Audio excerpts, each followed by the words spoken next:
Hello, नमस्ते, नमस्कार. आपल्या YouTube channel Sonali लाईफस्टाईलमध्ये सर्वांचं हार्दिक स्वागत आहे. नवीन दिवसाची नवीन सुरुवात. तर जस्ट मी आताच स्कूलमधून आलेली आहे आणि आज हाफ डे आहे, पण तरी पण जरा शाळेची खूपच कामं लागली आहे. तर उद्या संडेचा सुद्धा दिवस मला सुपरविजन आहे निरक्षर लोकांचं. तर ती कामं आज बरीचशी कामं आता करणार. चला आता पटकन आले घरी. घरातली बाकी कामं सर्व उरकवणार आहे मी आणि काय काय करेल ते तुमच्याशी शेअर करेलच. तसंच चला ना. तर आपण आधी स्वच्छ करतच असतो, हॉल, किचन सर्व गोष्टी स्वच्छ करतो, पण मग बाथरूमची सुद्धा डीप क्लिनिंग झाली पाहिजे. आपले मुलं आंघोळ वगैरे करतात आणि आजार पण आता खूप सारे निघालेले आहेत, तर त्याच्यामुळे आपण आपल्या बाथरूमची क्लिनिंग करायला पाहिजे डीपवाली. तर मी आज माझ्या बाथरूमची डीप क्लिनिंग करणार आहे. ती कशाप्रकारे करते तर ते तुम्हाला आज दाखवणार आहे. आधी तर मी बाथरूम कसं आहे ते तुम्हाला दाखवते आणि नंतर क्लीन केल्यानंतर कसं दिसतंय ते पण दाखवणार. चला मग आधी दाखवते. पाहू शकता सतत तसं ठेवून ठेवून काळपट पण आलेलं आहे. इथे बेसिंग पण इथं बघा असं केस वगैरे साचतात, थोडेफार केस पण दिसत आहे, तर ती पण क्लीन झालं पाहिजे. आणि हे सर्व असं आहे बाथरूम.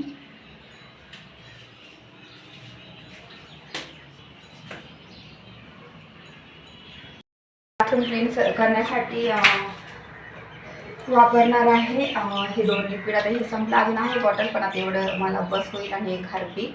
चला आता पूर्ण मी पसरून घेते हार्पिक पूर्ण बाथरूममधलं. तर इथे मी पहिल्यांदा तर ह्या सर्व वस्तू आहे ना बाजूला ठेवून घेणार आहे. ब्रश वगैरे असतात, तो स्टँड आहे, परत साबण वगैरे काही बाबांचं आहे थोड्या वस्तू, तर त्या सर्व मी काढून हार्पिक सर्व बेसिंगमध्ये आणि वॉश एरियामध्ये टाकून घेतलेलं आहे. त्याच्यानंतर मग ते लिक्विड आहे ना ते पूर्ण बाथरूममध्ये टाकलेलं आहे. तर आता मी यानेच क्लीन करणार आहे सर्व बाथरूम. तर पहिल्यांदा तर मी टाकून घेतलं आणि आता चांगलं घासून घेणार आहे. पहिल्यांदा तर इथून सुरुवात करते, जे आपण स्टँड वगैरे ठेवतो ना ब्रश कोलगेटचं, तिथे सर्व क्लीन करणार आहे मी. तर तिथंसुद्धा धूळ वगैरे साबणाचा आपल्या ओलसरपणा तो गळत असते, ते चिकटपणा येतो, म्हणून मग ते सुद्धा क्लीन करून घेणार आहे. त्याच्यानंतर तिथं तसंच घासून घेतलं आणि ते तसंच ठेवलं आहे. नंतर मग मी पूर्ण स्वच्छ करेल, कारण की अजून थोडंसं परत एकदा दुसऱ्यांदा घासेल, ते भिजेल तोपर्यंत तेवढं घाण निघून जाईल. तर इथं बेसिंगसुद्धा मी मस्त छान हार्पिक टाकून दिलेलं होतं, तर ते सुद्धा घासून घेणार आहे व्यवस्थित आणि पूर्ण मग मस्त व्हाईट व्हाईट दिसणार त्याच्यानंतर. आणि हे रेग्युलरच आपण स्वच्छता केली पाहिजे. आपण जर खूप दिवसातून असं करू ना तर खूप हायजीनसाठी आपल्या मुलांसाठी आपल्यासाठी चांगलं नाही आहे. त्याच्यासाठी आपण हे रोजच क्लीन केलं पाहिजे. जसं आपल्याला सर्व गोष्टी लागतात, जेवायला लागतं, जर झोप लागते, पाणी लागतं, तसं आपण आपली स्वच्छता आपण तशीच जर घराला स्वच्छ ठेवलं तर आपण स्वच्छ राहू आणि आपलं हायजीन मेंटेन राहील आणि आपण कधीही आजारी पडणार नाही, आपण किंवा आपले मुलं. त्याच्यासाठी बाथरूम तर सर्वात महत्त्वाचं आहे. ते रोजच एकदम डीप क्लिनिंग झाली पाहिजे, रोज घासलं गेलं पाहिजे हार्पिक टाकून. आपल्याला असं वाटेल की आज हार्पिक टाकलं आता 2-3 दिवस टाकायचं नाही, तसं नाही चालणार. तर रोजच हार्पिक थोडं का होईना पण टाकत जा आणि ब्रशने घासून व्यवस्थित स्वच्छ करा, जेणेकरून तुमचं बाथरूम काळं होणार नाही आहे. त्याच्यानंतर त्या स्टाईल आहे ना त्या खराब होणार नाही.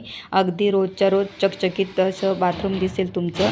जर तुम्ही ना कधी कधीच घासणार ना 3-3, 4-4 दिवसांनी, तर ते तुमच्या बाथरूमच्या त्या स्टाईल चिकट होतील आणि त्या खराब होतील. त्याच्यामुळे तुम्ही रोज असं क्लीन करत जा आणि मी तसंच करत असते, जेणेकरून आपली स्टाईल वगैरे कधी खराब होणार नाही. आणि किती चमकत आहे तुम्ही पाहू शकतात, किती चकचकीत दिसत आहे. तर इथं मी सर्व स्टाईलसुद्धा ब्रशने घासून घेतली आहे आणि सर्व जी खालची फरची आहे ना बाथरूमची ती सर्व ब्रशने घासलेली आहे. एकदम भारी चकाचक दिसत आहे. आणि नंतर तो दरवाजासुद्धा क्लीन केला, कारण की साबणाचं पाणी काही ना काही उडून चिकटपणा बाथरूमच्या दरवाजालासुद्धा येतो. आपण दरवाजा विसरून जातो, पण दरवाजालासुद्धा ब्रशने घासून आणि ते धुवून घेत जा, जेणेकरून आपलं बाथरूम चिकट आणि घाण दिसणार नाही आणि दरवाजासुद्धा अगदी चांगलं दिसेल. तर या पद्धतीने दरवाजाची सुद्धा क्लिनिंग झाली पाहिजे. आपण दरवाजा विसरूनच जातो, पण त्याचीसुद्धा ब्रशने घासून घ्यायचं. खालची बाजू जी दरवाजा आपण आंघोळ करतो तर तिथे सर्व आपलं साबणाचं पाणी वगैरे उडतं, थोडंफार असतं, तर त्या गोष्टी आपण क्लीन केल्या पाहिजे. आपल्या कधी कधी लक्षात येत नाही अशा गोष्टी. तर त्या क्लीन केल्या पाहिजे. तर इथं पाहू शकता दरवाजा छान मस्त दिसत आहे आता. आणि सर्व मी घासल्यानंतर मग इकडे जो आहे ना बेसिंग एरिया तिकडचं सर्व क्लीन झाल्यानंतर मग इथे वॉशिंग एरिया आहे तो सुद्धा घासून व्यवस्थित घेत आहे. आणि हे इथलं सर्व व्यवस्थित क्लीन करून घेत आहे. तुम्ही पाहू शकता जे फ्लशचं आहे ना ते सुद्धा त्याच्यावर पण धूळ वगैरे बसते थोडीफार. तिकडून खिडकी मोठी आहे माझ्या याची बाथरूमची आणि हवा आणि उजेड खूप येतो. पण इथं आता मोबाईल ठेवला आहे ना तर मोबाईलमध्ये असं प्रकाश आल्यामुळे काळपट पण आलेला आहे इथे. तर इथं असं मस्त छानसं दिसत आहे एकदम चकचकीत फरची. तुम्ही पाहिली असेल स्टाईल खूप छान दिसत आहे. आणि मी इथं बाथरूमच्या ज्या काच आहे ना त्यालासुद्धा क्लीन करून घेत आहे. आणि मग अजून जास्त प्रकाश येईल कारण की त्या जाळीवरती धूळ वगैरे राहील ना ती निघून जाईल आणि अजून जास्तीचा प्रकाश बाथरूममध्ये येईल. आणि मला ना बाथरूममध्ये अजिबात लाईटीची गरज पडत नाही, तेवढी रात्री तेवढंच, नाहीतर अजिबात जोपर्यंत प्रकाश राहील तोपर्यंत बाथरूममध्ये प्रकाश असतो. आणि इथं छान मस्त एक प्लांटसुद्धा मी ठेवलेला आहे तुम्ही पाहू शकता. आणि खूप छान वाटतं तिथं मोठे खिडकी आहे ना तिथे, तर तिथं मस्त छोटंसं पॉट वगैरे ठेवलं आहे मी आणि प्लांट पण खूप छान तिथं झालेला आहे. आता हे सर्व घासून झाल्यानंतर इथं आपला आरसा लावलेला आहे. आरसा तो सुद्धा क्लीन करतो कारण की आपण जेव्हा बेसिनमध्ये तोंड वगैरे धुतो ना तर फेसवॉशचं थोडेसे शिंदडे वगैरे उडतात, तर ते इथं कॉलिंग मी टाकलं आहे काचवर आणि मस्त आपल्या पेपरने क्लीन करून घेत आहे हा आरसा. तर पूर्ण असं बेसिंग आणि जो आरसा परत वॉशिंग एरिया परत सर्व स्टँड वगैरे सर्व व्यवस्थित क्लीन करून घ्यायचे रोजच्या रोज, जेणेकरून एकदम घाण चिकट होणार नाही. साबणाच्या ह्याने घाण होता तर त्याच्यामुळे ह्या गोष्टी होणार नाही. आणि माझं कसं आहे बाथरूममध्ये कपडे, ज्यांचे कपडे बाथरूममध्ये धुतले जाताना त्यांचं रोज बाथरूम घासलं जातं, पण आपण जर आपलं वॉशिंग मशीन असेल ना तर बाथरूम हे घासायलाच लागतं. कारण की मग आपण मग कपडे धुता मग कसं साबणाचं एक मग आपण ब्रशने वगैरे झाडूने सर्व पाणी काढून टाकतो म्हणजे क्लीन राहतं. पण इथं बाथरूममध्ये माझं जे आहे ना ड्राय बाल्कनीमध्ये वॉशिंग मशीन आहे, तर माझं तिथं काहीच काम नाही, फक्त आंघोळी वगैरे असतात. त्याच्यामुळे मग डीप क्लिनिंग मी ही करत असते रोजच्या रोज, कारण की मुलांसाठी स्वच्छ राहिलेलंच चांगलं. कारण की आजकाल इतके आजार येत चालले ना तर त्या आजारांना पाहून भीती वाटते, त्याच्यामुळे नको वाटतं. आता सर्व बाथरूम क्लीन झाले, मी जागच्या जागी सर्व वस्तू ठेवून घेत आहे. आणि माझा हा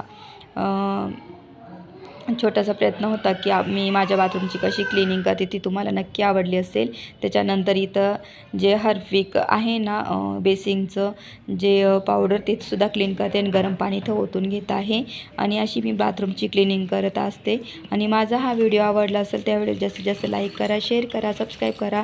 तोपर्यंत तुमची काळजी घ्या. भेटूया नेक्स्ट ब्लॉगमध्ये. आता तुम्हाला मी माझ्या बाथरूमचं फायनल लुक दाखवत आहे आणि बाथरूमची कशी क्लिनिंग झाली ते मला नक्की कमेंट करून सांगा. चला मग तुम्हाला एकदा बाथरूम पूर्ण क्लीन झालेलं दाखवते.